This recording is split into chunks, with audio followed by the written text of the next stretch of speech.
nous sommes ici pour passer en revue ce que nous avons comme réalisation majeure en regardant la perspective des populations locales qui bénéficient de cette action de proximité voulue par le chef de l'État.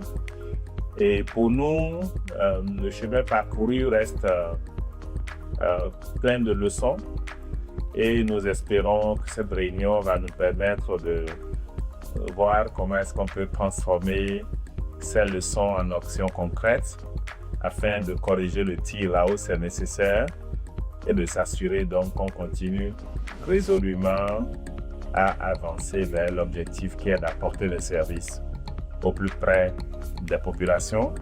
Encore une fois, merci pour votre attention. Je vous remercie.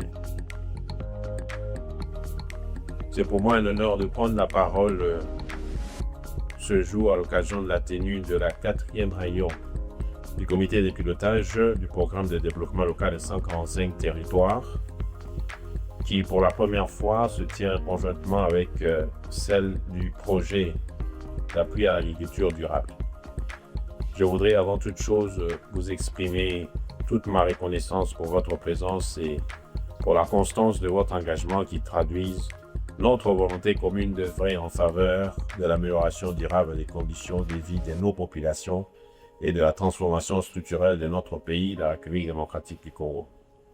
Permettez-moi de rappeler que le programme de développement local des 145 territoires s'inscrit dans la vision éclairée et la ferme volonté politique de son Excellence M. Félix-Antoine Tshisekedi Tshilombo, président de la République, chef de l'État, de doter notre nation d'un instrument programmatique structurant, ambitieux et transformateur, destiné à éradiquer la pauvreté, réduire les inégalités sous toutes leurs formes et impulser une dynamique de développement équilibré, inclusif, durable à l'échelle nationale. Dans cette même dynamique, le projet d'appui de l'agriculture durable de PAD, en parfaite cohérence avec la deuxième composante du PDL 145T, constitue un levier stratégique majeur pour la relance des économies rurales, le développement des chaînes des valeurs agricoles, l'amélioration de la productivité ainsi que le renforcement de la sécurité alimentaire.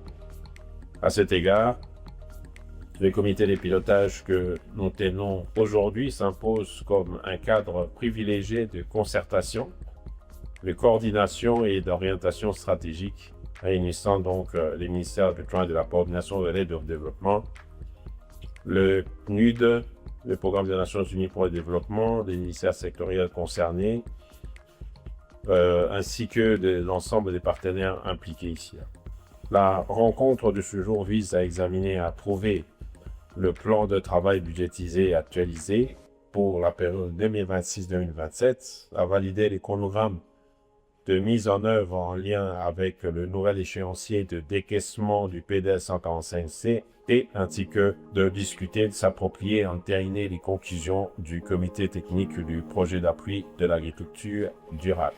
Mesdames et messieurs, en conclusion, je voudrais rappeler que le programme de développement local de 145 territoires suscite un immense espoir au sein de nos populations. Il incarne une réponse concrète aux attentes de nos populations en matière d'accès aux services de base, de développement économique et d'amélioration des conditions de vie.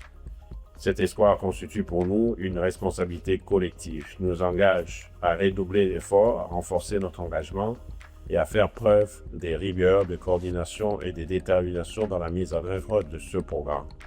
C'est ensemble, dans un esprit de partenariat renforcé et de responsabilités partagées, que nous parviendrons à concrétiser les ambitions du PDL 145T et à transformer durablement nos territoires. Je vous remercie.